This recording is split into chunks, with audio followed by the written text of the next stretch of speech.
നിലമ്പൂർ വിജയത്തിന്റെ പശ്ചാത്തലത്തിൽ 100 സീറ്റ് നേടി അധികാരത്തിലെത്താമെന്നാണ് പ്രതിപക്ഷ നേതാവിന്റെ കണക്കുകൂട്ടൽ.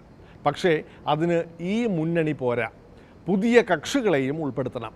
ആദ്യം സമീപിച്ചത് കേരള കോൺഗ്രസ് എമ്മിനെയാണ്. അവരാണെങ്കിൽ തൽക്കാലം LDFിൽ ഹാപ്പിയുമാണ്. ഇനി മറ്റുള്ളവരെ തപ്പിയിറങ്ങണം.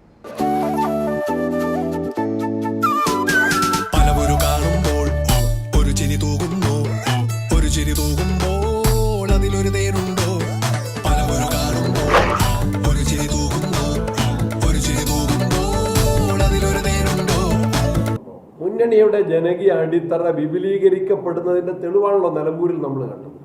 ആ പ്രോസസ് ഇനിയും തുടരും.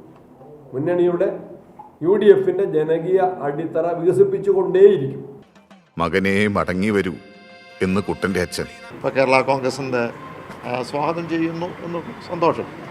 പക്ഷേ ഇപ്പോൾ ഘടകകക്ഷിയുടെ പുറകെ കേരള കോൺഗ്രസിന് നിലപാട് അറിയിച്ചു. ഇപ്പോൾ CPIയുടെ പുറകെ പാട്ടുകാരി പെണ്ണേ നീ ഒരു പന്തലിലേറി എൻ്റെ വീട്ടുകാരിയായി വരുവാൻ വാക്ക് തരാമോ?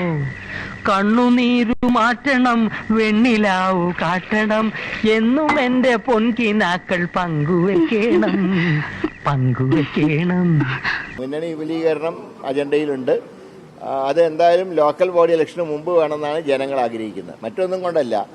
ഇപ്പോൾ പഞ്ചായത്ത് ഇലക്ഷനിൽ വിപുലീകരണം ഇല്ലാതെ അസംബ്ലിയിൽ വിപുലീകരിക്കാൻ പോയാൽ സാധാരണ പ്രവർത്തകർക്ക് അതിനോട് വിയോജിപ്പുണ്ടാവും. കാരണം അവരുടെ ഇലക്ഷൻ വരുമ്പോൾ വിപുലീകരണമില്ല, നേതാക്കന്മാരുടെ ഇലക്ഷൻ വരുമ്പോൾ വിപുലീകരണം എന്ന് പറഞ്ഞാൽ അത് ജനം ഇഷ്ടപ്പെടില്ല, അല്ല പാർട്ടി പ്രവർത്തകർ ഇഷ്ടപ്പെടില്ല. അതുകൊണ്ട് വിപുലീകരണം ഉണ്ടെങ്കിൽ അത് ലോക്കൽ ബോഡി ഇലക്ഷന് മുമ്പായിരിക്കും. അമ്മണിക്കുട്ടി, നീ ഇവിടെ ചായ അടിച്ച് ചെറ്റപ്പുരയിൽ അട്ടയെ പോലെ ചുരുണ്ടുകൂടേണ്ടവളല്ല. കോട്ടകൊത്തളത്തിലെ ചന്ദനക്കട്ടലിൽ മലർന്നു കിടന്നു മയങ്ങേണ്ട മനോജ് കുമാറിന്റെ മാനസ റാണിയാണ്. ഓക്കെ, ഇപ്പോൾ ചർച്ച നടത്തുന്നൊക്കെ പുറത്ത് നേതാക്കന്മാർ പറയുമ്പോൾ ഒരു കാര്യം മനസ്സിലാക്കിക്ക്, ഇനി അങ്ങനെ ഒരു ചർച്ചയുണ്ടെന്ന് വിചാരിക്കുക, ഇത് പുറത്ത് പറഞ്ഞുകൊണ്ട് നടക്കുമോ? ആത്മവിശ്വാസം ഉണ്ടെങ്കിൽ ഇത് പുറത്ത് പറഞ്ഞുകൊണ്ട് നടക്കുമോ? അപ്പം അങ്ങനെ ഒരു ചർച്ചയില്ല. വേണ്ട, പെട്ടിച്ചേട്ടൻ വിടുവാനാണ്, കാര്യമൊന്നും നടപ്പില്ല. പെട്ടിവാന പോലും അറിയില്ലെന്നാ തെക്കുംപുറത്തുകാര് പറയണേ. ഈ തെക്കുംപുറത്തുകാരെ തറ പറ്റിക്കാൻ വേണ്ടിയാണ് കർണന്റെ കഥയിലെ ശ്രേഷ്ഠനായി ഞാൻ അവതരിച്ചിരിക്കുന്നത്. ഞാൻ പറഞ്ഞല്ലോ, അടുത്ത തെരഞ്ഞെടുപ്പിന് മുമ്പ് കേരള രാഷ്ട്രീയത്തിൽ വിസ്മയമുണ്ടാകുന്ന തരത്തിൽ UDFിൻ്റെ അടിത്തറ വിപുലീകരിക്കും.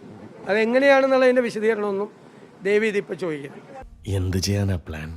ഞാൻ ഒരു കാര്യവും പറയില്ല അതിനെ സംബന്ധിച്ച്. വിസ്മയം ഉണ്ടാവും കേരള രാഷ്ട്രീയത്തിൽ. അതൊക്കെ ഒരു സസ്പെൻസായി നിൽക്കട്ടെ, എന്നാലല്ലേ കാണുമ്പോൾ ഒരു ഗുമ്മുണ്ടാവുള്ളൂ.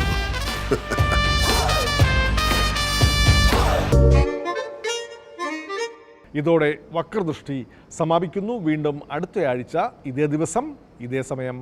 നന്ദി, നമസ്കാരം.